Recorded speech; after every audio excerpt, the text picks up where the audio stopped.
So guys, I am here with last part of our substitution Claydon. तो substitution की videos 3 मैंने upload की है अभी तक। उम्मीद है आप उसको फॉलो कर रहे होगे और उसको फॉलो करने के बाद ही ये चौथी वीडियो को देखना, तभी आपको ज्यादा बेटर अंडरस्टैंडिंग आएगी। और भले आपने एक बार क्लेडन अपने से पढ़ी होगी, ठीक है, लेकिन उसके बाद भी अगर आप इन वीडियोस को देखते हो तो आपको काफी बेनिफिट होगा, आपको बेटर एक्सप्लेनेशन मिलेगा। ठीक है, आपको बेटर एक्सप्लेनेशन मिलेगा चीजों का, और आपको ये भी समझ आएगा कि क्या चीजों को पढ़ना है, किन चीजों को नहीं पढ़ना है, आपको ये भी अच्छे से समझ में आएगा। एंड चलो ठीक है, स्टार्ट करते हैं। ठीक है, तो पिछली वीडियो में हमने यहाँ तक पढ़ा था रिटर रिएक्शन। अब उसके आगे आता हूँ।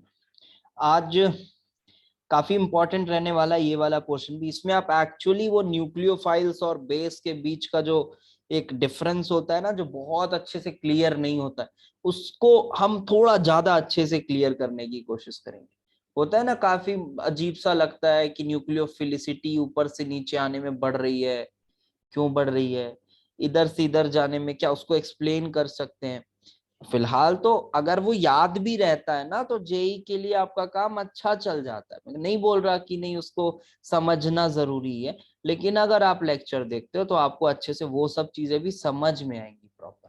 ठीक है, वो भी प्रॉपर समझ में आएगी आपको। चलो ठीक है, प्रॉपर समझने के लिए थोड़ा आगे बढ़ते हैं। न्यूक्लियोफिलिक सब्स्टिट्यूशन और रियल एडवांस सीरीज को फॉलो करना स्टार्ट कर दो। एग्जाम करीब आ रहा है ना, आपको बेहतरीन सेट ऑफ क्वेश्चंस उससे बेहतर कहीं नहीं मिलेंगे, दैट आई कैन गारंटी। कहीं नहीं मिलेंगे उससे अच्छे questions, with proper arranged questions हैं। उसके बाद सभी के मिक्स हैं, ऑर्गेनिक इनऑर्गेनिक फिजिकल, जैसा आपको अभी चाहिए होगा, है ना, विथ एक्सप्लेनेशन। और फर्जी एक्सप्लेनेशन नहीं, प्रॉपर एक्सप्लेनेशन, जिस तरह का एक्सप्लेनेशन रिक्वायर्ड होता है। फॉर्मूला बाजी एक भी क्वेश्चन में नहीं किया हूं, देख लेना। चलो, तो हम न्यूक्लियोफाइल की बात करते हैं। प्रॉब्लम एंड अ सॉल्यूशन, ये कौन सा रिएक्शन है बेटा? ये अमोनोलिसिस है। अमोनोलिसिस है, सभी लोग जानते होंगे, मैं एक बार फिर से बता देता हूँ। ठीक है, इजी है, अमोनोलिसिस जानते होंगे। देखो, आरएक्स के साथ ये अटैक किए तो क्या हुआ, ये SN2 अटैक हुआ। मैं फिर भी धीरे से बता दे रहा हूँ, वो 12th में अभी जो बच्चे एंटर हुए उनके लिए, क्योंकि उनका भी पढ़ा हुआ नहीं होगा ये रिएक्शन। तो चलो देखो, ये अटैक हुआ नहीं, ये निकला, ये देखो। उसके बाद क्या होगा, ये अमोनिया एक H+ ले लेगा और ये 1 डिग्री का आपका अमीन बन गया। अब ये 1 डिग्री का अमीन क्या हुआ ना, अब देखो, अब ये भी एक न्यूक्लियोफाइल है, और कहा जाए तो ये अमोनिया से बेटर न्यूक्लियोफाइल है, क्योंकि अब इसमें एक R ग्रुप आ चुका है।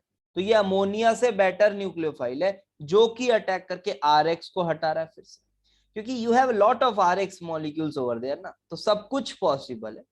वो अटैक करके RX को बाहर किया, तो ये देखो, फिर 2 डिग्री बना। क्या 2 डिग्री फर्दर और अटैक करके 3 डिग्री बना सकता है? ऑब्वियसली बना सकता है।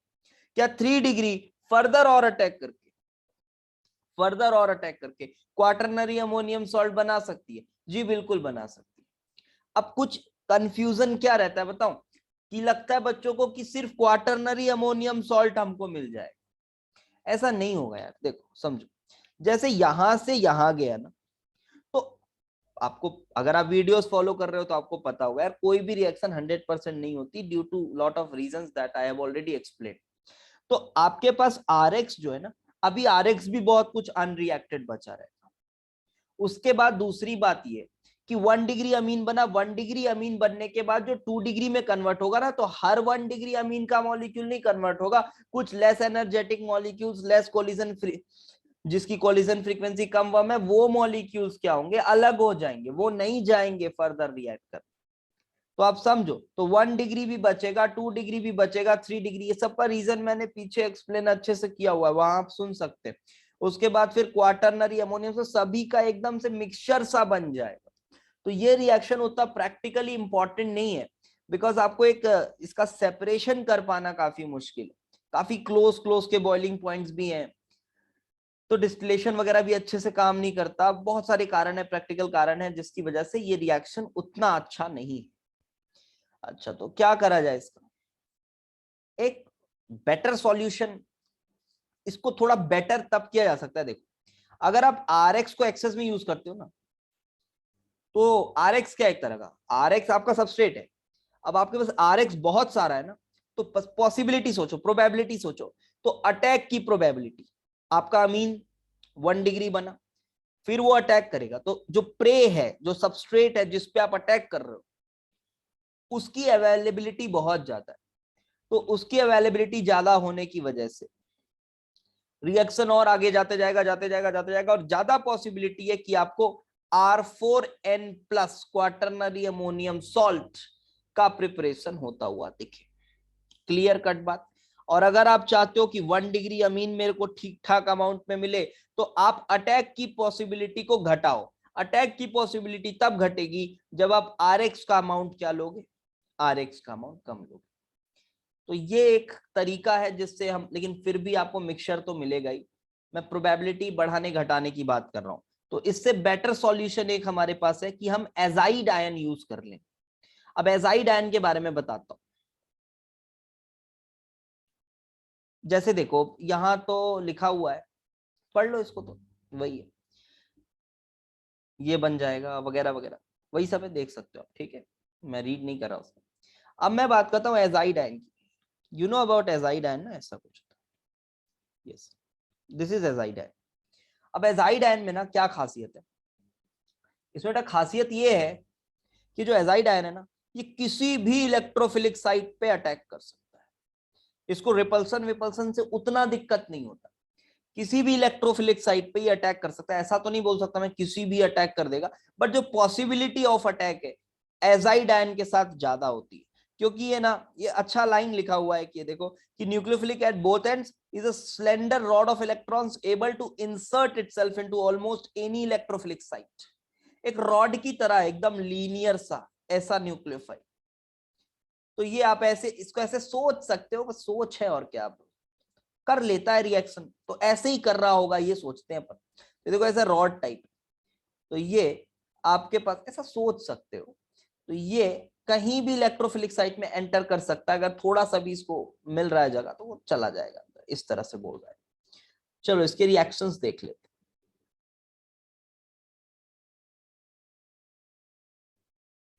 ये देखो ये रिएक्शन दिया हुआ है, एजाइड आयन का शेप वेप ये सब अच्छे से पता होगा। देखो ये माइनस अटैक किया, बाहर निकाला, ये बना आपके पास एल्काइल एजाइड RN3। अब ये RN3 को अगर कोई हाइड्राइड डोनर वोनर मिल जाए, तो नाइट्रोजन तो लिविंग ग्रुप है ही, निकल जाएगा, ये बेसिक है। तो आपके पास हाइड्राइड डोनर मिल जाए या फिर नेसेंट हाइड्रोजन प्रोवाइड करो, मतलब कहीं ना कहीं से अगर इसको रिड्यूस किया जाए तो नाइट्रोजन हटेगा और N पे आप HH लगा दोगे। बहुत बेसिक मैकेनिज्म है, सबको क्लियर रहता है। नाइट्रोजन हटेगा, लिविंग ग्रुप जैसे डाइअजोनियम में हटता है वो हटेगा, और N को क्या दे दोगे, HH खिला दो, रिड्यूसिंग एजेंट्स लगे हुए। और ज्यादा नहीं सोचना इसके बारे में, ठीक है, बिल्कुल क्लियर है ये बात। आगे बढ़ते हैं, आगे बढ़ते हैं। अच्छा यहां पे ना एक और रिड्यूसिंग एजेंट यूज किया, थोड़ा सा देखो क्या यूज किया, PPH3। ये तो आसान है, एजाइड मारे, ये रिंग खोले, स्ट्रेन खोले, फिर ये O माइनस हुआ, H प्लस अमोनिया बाहर की, अमोनियम क्लोराइड डाला हुआ था, O माइनस को H प्लस मिल गया, और उसके बाद ये N3 है। अब PPH3 भी रिडक्शन करता है, PPH3 भी क्या करता है, इसका रिडक्शन करता है। थोड़ा देख लेते हैं PPH3 कैसे रिडक्शन करता है, कैसे रिडक्शन करता है देख लेते हैं। देखो एक बार कोशिश करता हूं बताने की, मैं इधर बता देता हूं PPH3 का रिडक्शन है। एक सेकंड, थोड़ा स्क्रीन,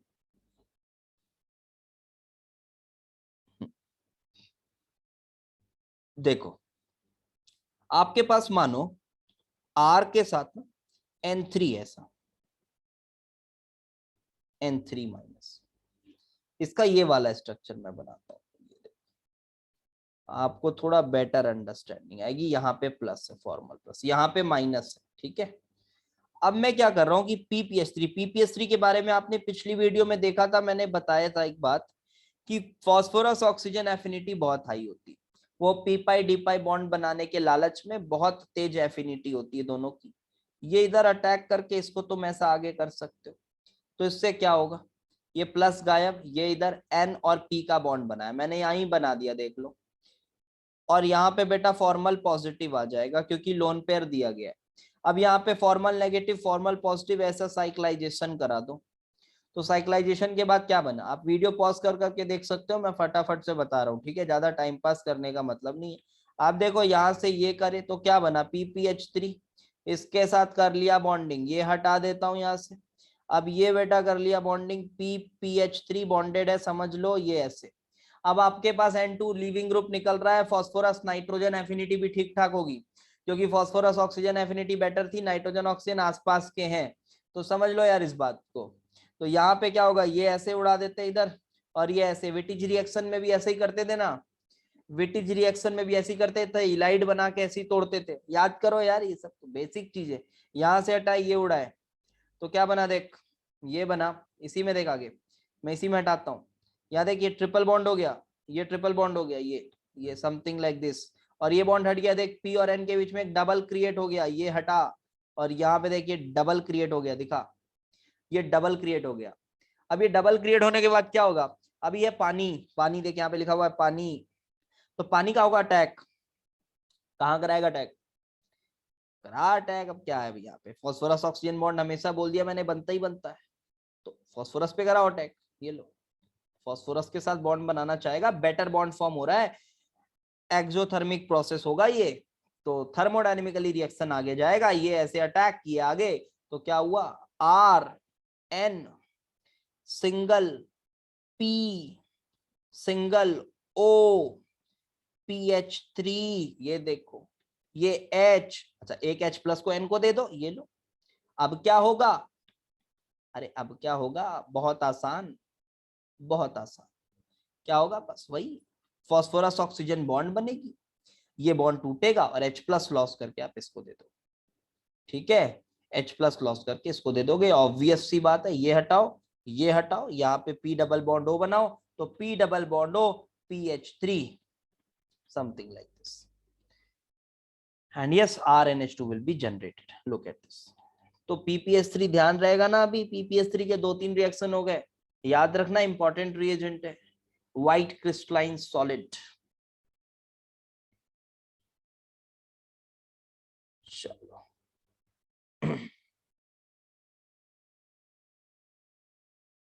थोड़ा सा जल्दी पढ़ाता हूँ यार, ये उम्मीद करते हुए कि फालतू बच्चे मेरी वीडियोस तो देखते नहीं होंगे, है ना, जो देख रहे हैं ढंग के बच्चे होंगे तभी देख पा रहे हो,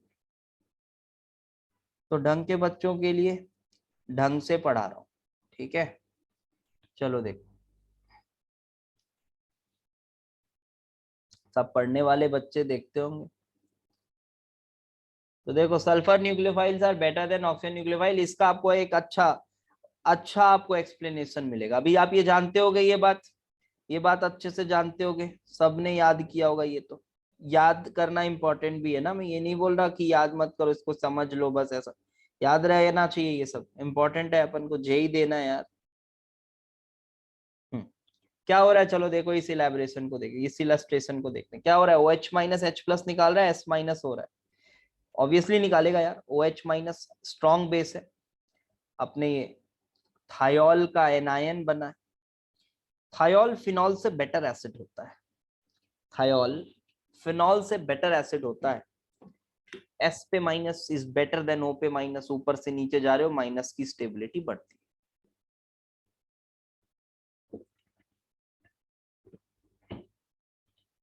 देखो, तो S का माइनस अटैक करके Br को बाहर निकाला, S is always a good nucleophile, ये हटाया निकाला।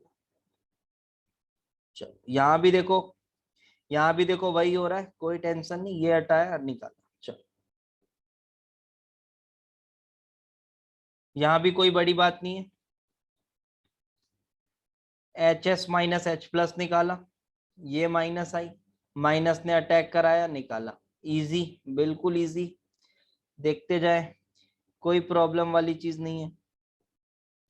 अब जैसे तुम्हारा कार्बोक्सिलेट है, कार्बोक्सिलेट भी बताया था मैंने पिछली वीडियो में, ठीक ठाक न्यूक्लियोफाइल है, बहुत अच्छा तो नहीं, फिर भी ठीक ठाक न्यूक्लियोफाइल था, तो ये थायोएसिटेट है, थायोएसिटेट उससे बेटर होगा, देखो ये भी न्यूक्लियोफाइल का काम कर सकता है, ये अटैक करा, ये निकाले, ये देखो थायोएस्टर फॉर्मेशन, थायोएस्टर फॉर्मेशन।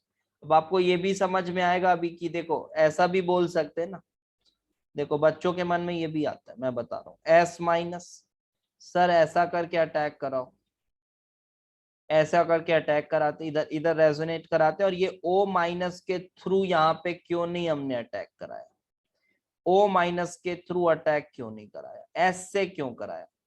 अब एक एक्सप्लेनेशन में नॉर्मल सा आपको स्टेटमेंट बता दूं कि S minus is a better nucleophile, ऐसा तो ठीक है, काम चल जाएगा इससे भी, S minus is a better nucleophile. लेकिन ये क्यों बेटर न्यूक्लियोफाइल है उसको भी हम अभी समझेंगे आगे के पार्ट में कि क्यों बेटर न्यूक्लियोफाइल है, ठीक है।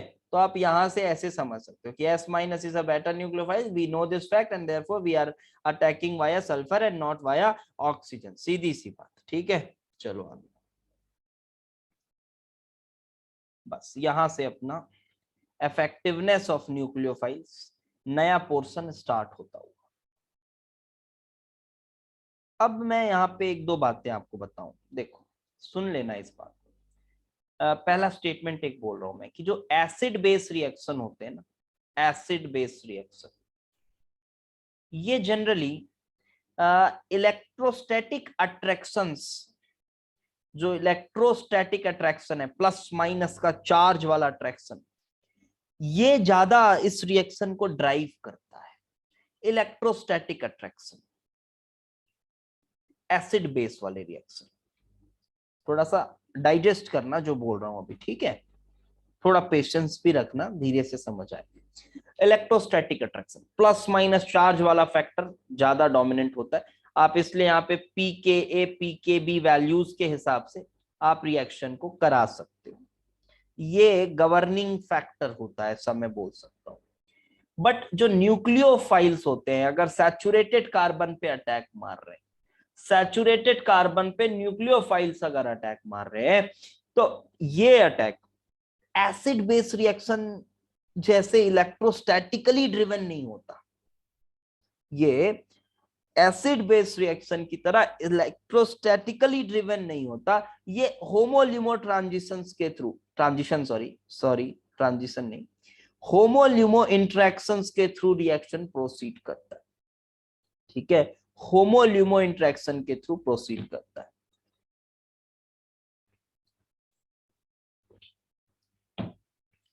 पिछली क्लास में वो होमोल्यूमो ट्रांजिशन पढ़ा रहे थे तो उसका निकल गया मुझसे। तो चलो देखो,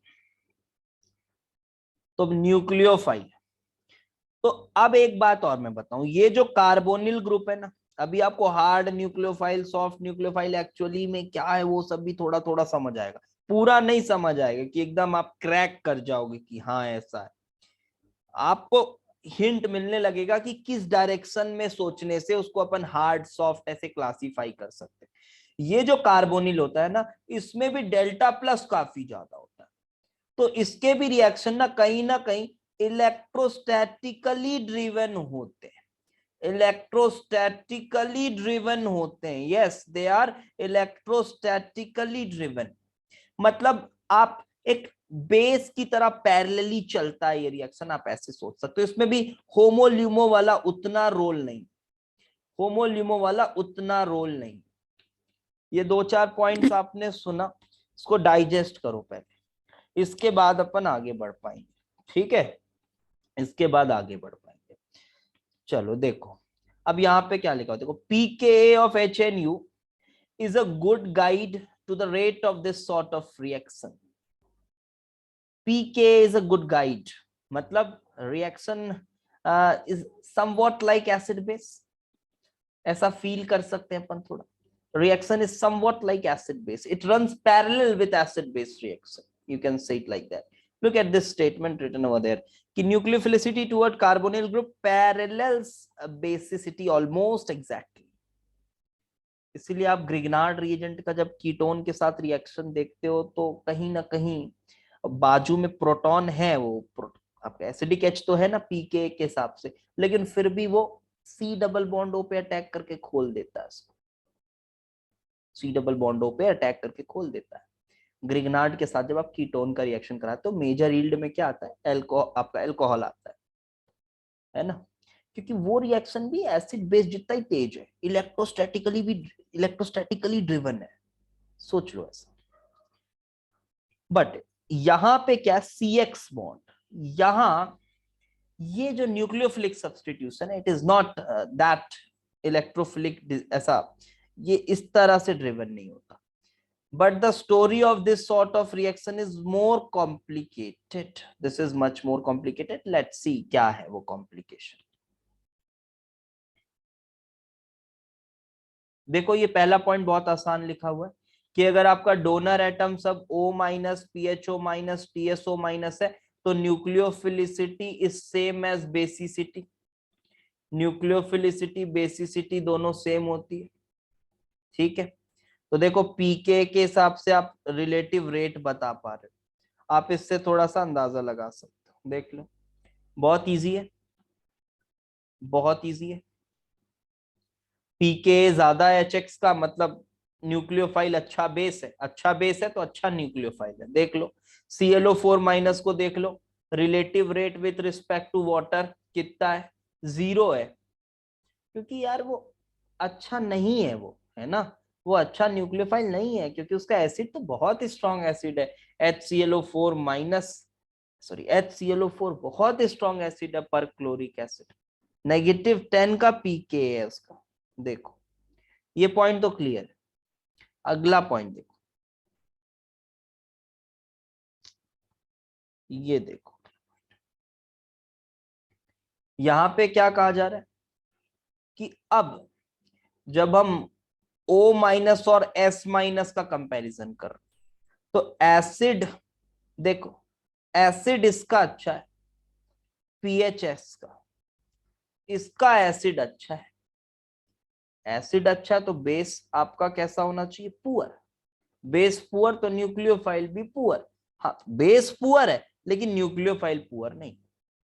देख लो रेट कितने, कितना ज्यादा रेट है, 10⁴ 10,000 गुना ज्यादा रेट है इसका पीएचओ माइनस के कंपैरिजन में. तो ये चीज को एक्सप्लेन करने के लिए, इस चीज को एक्सप्लेन करने के लिए हमें इलेक्ट्रोस्टैटिक अट्रैक्शंस की तरह नहीं सोचना होगा, हमें सोचना होगा होमोल्यूमो की तरह.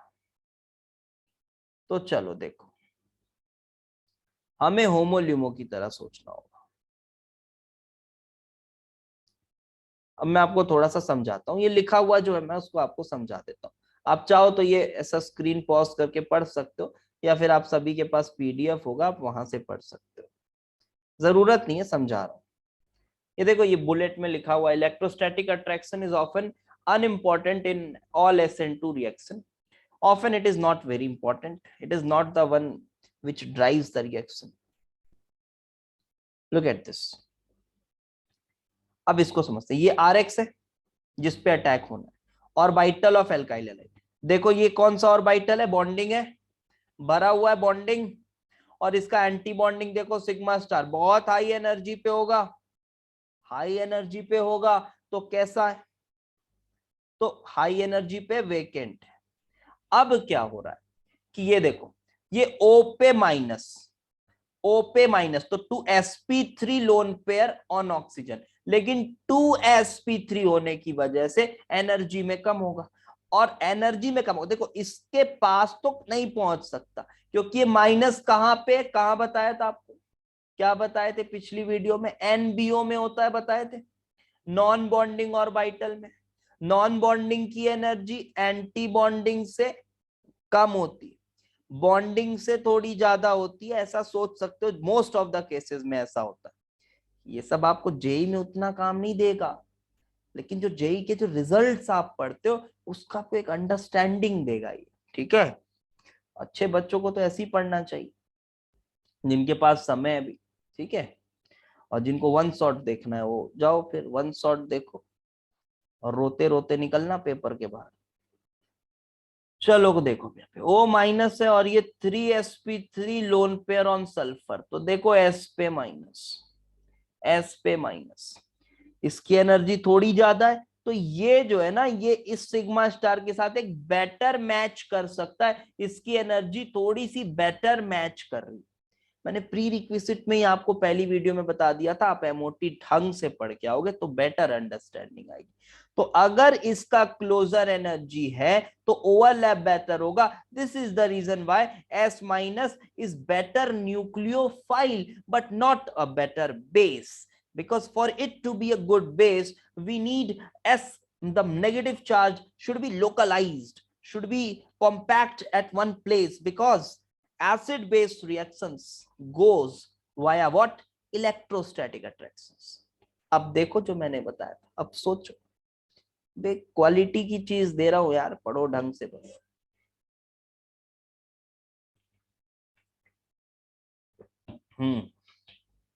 समझ आई होगी बात. अब मैं आपको रिकमेंड करूंगा आप ये वाला टेबल अच्छे से देख लेना एक बार. टेबल इंपॉर्टेंट है. आपको थोड़ा सा समझ आएगा कौन अच्छा न्यूक्लियोफाइल है कौन बुरा है. पढ़ना सबको आता है, पढ़ लेना, उसको समझाने की जरूरत नहीं. देख लो ये सब बहुत बेहतरीन न्यूक्लियोफाइल्स.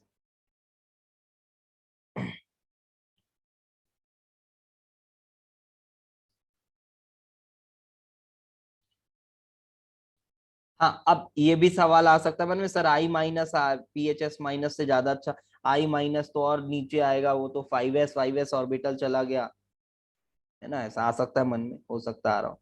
तो मैंने ये बोला यार कि समझो बात को. अट्रैक्शंस बेटर होंगे, ठीक है, मतलब ओवरलैपिंग बेटर होगी, लेकिन ये जो होमोल्यूमो जो इंटरेक्शंस है ना, ये लेस इंपॉर्टेंट है, ये मैंने बोला. ये सॉरी, क्या बोल रहा हूँ, ये मैंने बोला जो होमोल्यूमो आपके इंटरेक्शंस है ना, ये मोर इंपॉर्टेंट है, लेकिन कहीं ना कहीं थोड़ा बहुत इलेक्ट्रोस्टैटिकली भी अपने को देखना पड़ सकता है, उसका भी थोड़ा सा कंट्रीब्यूशन. तो अब आई माइनस, आप ऐसे सोचो थोड़ा जैसे इनऑर्गेनिक पढ़ते, आई माइनस और एस माइनस, ये देखो इलेक्ट्रोस्टैटिकली भी उतना बुरा नहीं है, और होमोल्यूमो तो खैर अच्छा ही है. ये होमोल्यूमो अच्छा हो रहा है, लेकिन इलेक्ट्रोस्टैटिकली इतना बुरा हो जा रहा होगा कि सल्फाइड के साथ कॉम्पीट नहीं कर पा रहा है, ऑल तो आसपास ही है दोनों यार. तो मेजर डोमिनेंट यहां भी होमोल्यूमो ही. ये मैंने स्पेशली इसलिए बता दिया, ये आता है डाउट बच्चों के मन में. वो ना इसको फिजिक्स की तरह सोचते हैं, केमिस्ट्री को वो फिजिक्स की तरह सोचते हैं कि नहीं यार वो 4 लॉज हैं उसी के अराउंड सब होगा. नहीं होगा भाई, थोड़ा सा खोल के दिमाग को थोड़ा सोचो, ठीक है, तो समझ आएगा. तो चलो देखो, hard and soft nucleophiles. Hard and soft nucleophiles देखो, फिर वही बात कि ये जो भी सेंटर्स आपको दिखेंगे, कौन वाले सेंटर्स, जो इलेक्ट्रोस्टैटिकली ड्राइव करते हैं रिएक्शंस को, वो सेंटर्स को हम कौन सा सेंटर बोलेंगे? We will call it hard centres. वो हार्ड सेंटर्स होते हैं, ठीक है. तो उनमें जो न्यूक्लियोफाइल अटैक करेगा वो भी कौन सा न्यूक्लियोफाइल होगा? Hard nucleophile. तो जो कार्बोनिल का डेल्टा प्लस है वो कैसा सेंटर है? वो हार्ड सेंटर है, ठीक है, वो एक हार्ड सेंटर है. और जो नॉर्मल आपका CBr बॉन्ड है उसकी एंटी बॉन्डिंग, वो कैसा सेंटर है? वो सॉफ्ट सेंटर है. तो एक सैचुरेटेड कार्बन पे अगर अटैक हो रहा है तो वो सॉफ्ट सेंटर है. जैसे आप 1,3 एडिशन कराते हो ना, 1,4 एडिशन इधर डाल के, जिसको लोग SN2 डैश भी बोलते हैं, वो भी सॉफ्ट सेंटर है. चलो यहाँ पे पढ़ो. क्या दिया हुआ है देखो. Fact that nucleophiles react very fast at saturated carbons but very poorly at this group. ये RS माइनस को अगर आप बोलोगे ना कार्बोनिल पे जाओ अटैक करो, तो नहीं करता. कैसे एक्सप्लेन करें? जो अभी बताया ना उसी से एक्सप्लेन होगा. हार्ड साइट है, सॉफ्ट न्यूक्लियोफाइल है, अटैक पॉसिबल नहीं होगा. ऐसे थ्योरी बनी है, इससे समझो. क्योंकि ये चाहता है होमोल्यूमो ट्रांजिशन. अरे यार मैं ट्रांजिशन क्यों, होमोल्यूमो इंटरेक्शंस. और ये क्या चाहता है? Electrostatic attraction. तो ये यहाँ पे अटैक उतना फेवरेबिलिटी के साथ नहीं होगा, ठीक है. क्या है ना, रात में वीडियो बना रहा हूं आज, तो दिन भर की थकान की वजह से उल्टा सीधा थोड़ा बहुत निकल रहा है, बट एक्सप्लेन सब प्रॉपरली हो रही है. आप अच्छे से पढ़ो, समझ में आएगा सब. अब देखो यहाँ OH minus that attacks CO rapidly we call nucleophiles that react at saturated carbon soft nucleophiles. ठीक है, saturated carbon पे अटैक तो कौन सा न्यूक्लियोफाइल? सॉफ्ट. और देखो हार्ड न्यूक्लियोफाइल किसको बोल रहे हैं? that are more basic and react well with the carbonyl groups. Clear है, बात समझ आ गई होगी. अब समरी देखो, एक बार पढ़ लेते हैं. क्या समरी लिखा हुआ है देखो. हार्ड न्यूक्लियोफाइल कैसे होंगे? छोटे होंगे, इमेज बनाओ मन में. चार्ज होंगे, बेसिक होंगे, लो एनर्जी होमो. होमो देखो कम एनर्जी का, ऑक्सीजन का -2sp3, याद आ रहा होगा. Like to attack CO, clear है. देखो एग्जांपल्स, क्लियर है. अब इधर आओ, देखो लार्ज होंगे. न्यूट्रल लिखा हुआ है, न्यूट्रल मतलब थोड़ा डिस्पर्स्ड वाले चार्ज. अब ये दिल से मत लगा लेना कि सर S- तो चार्ज है. अबे न्यूट्रल मतलब थोड़ा चार्ज डिस्पर्स्ड है. ठीक है, डिस्पर्स्ड चार्ज ऐसा लिख दो. ये लो. नॉट बेसिक, उतना बेसिक नहीं है. HY जो है वो स्ट्रॉन्ग एसिड है. स्ट्रॉन्ग एसिड मतलब stronger acid. High energy HOMO, यही इंपॉर्टेंट चीज है. Like to attack saturated carbon, yes, and these are the examples. I hope I have made it clear.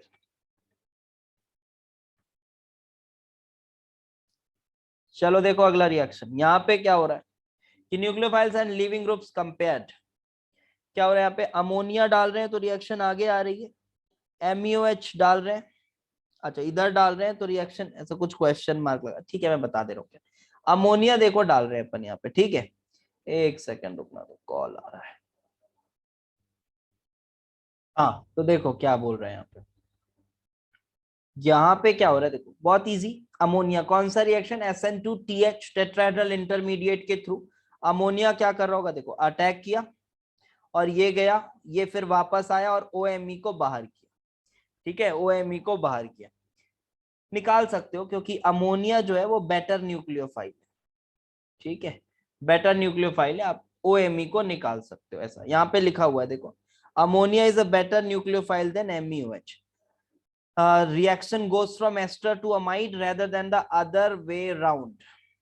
Ester से अमाइड जा रहा है रिएक्शन. ठीक है, आप यहाँ पे चाहो तो प्रोटोनेट करके निकाल दो, प्रोटोनेट करके निकाल दो, ये निकाल सकते हो. लेकिन आप ये नहीं बोल सकते कि आप इस अमाइड में आप MeOH डालोगे. ये प्रोटोनेट करके भी निकाल सकते हो, क्योंकि आपको ये बात पता होगा कि थोड़ा एस्टर का रिएक्शन ना, नॉर्मल जब हाइड्रोलिसिस भी कराते हो एस्टर की, जब नॉर्मल हाइड्रोलिसिस भी कराते हो एस्टर की ना, खैर यहाँ तो अमोनिया के साथ है तो बेसिक मीडियम वैसे ही मिला हुआ है.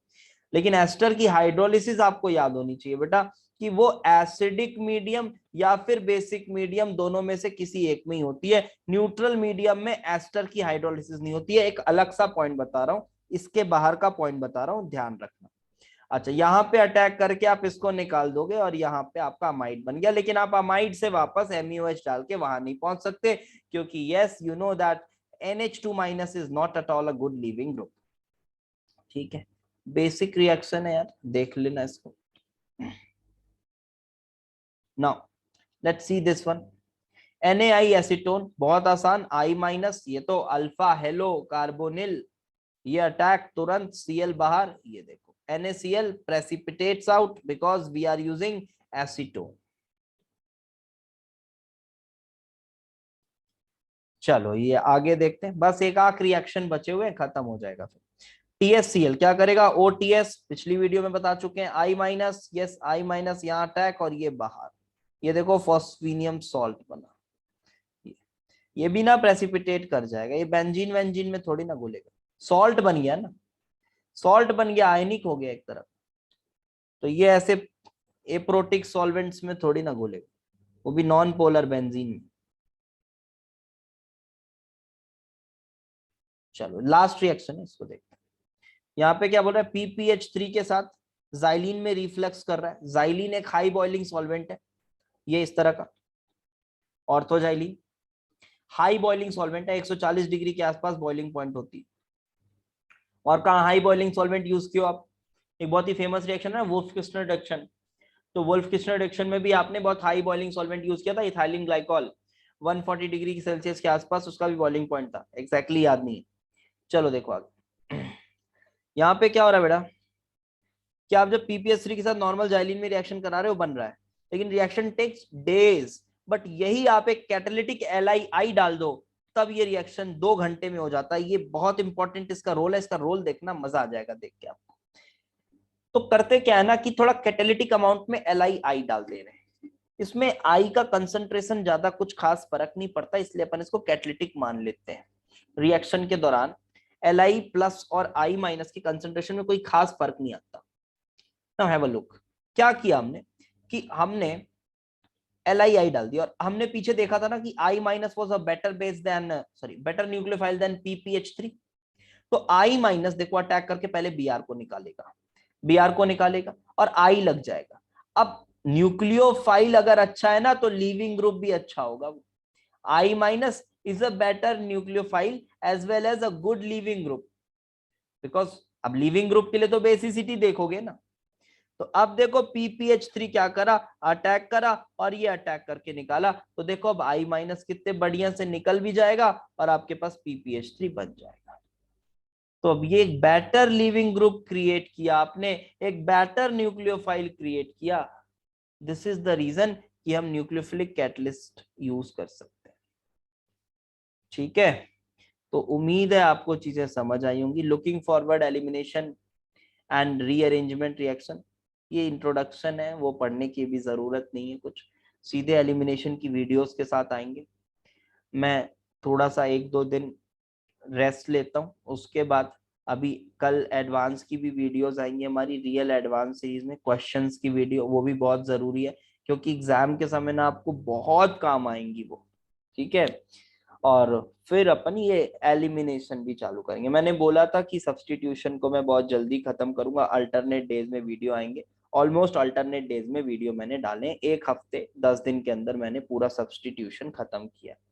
ठीक है, तो शेयर करो वीडियोस को अगर पसंद आए तो, ताकि ज्यादा से ज्यादा लोगों को मैं चीजों को सिखा पाऊं बेटर तरीके से।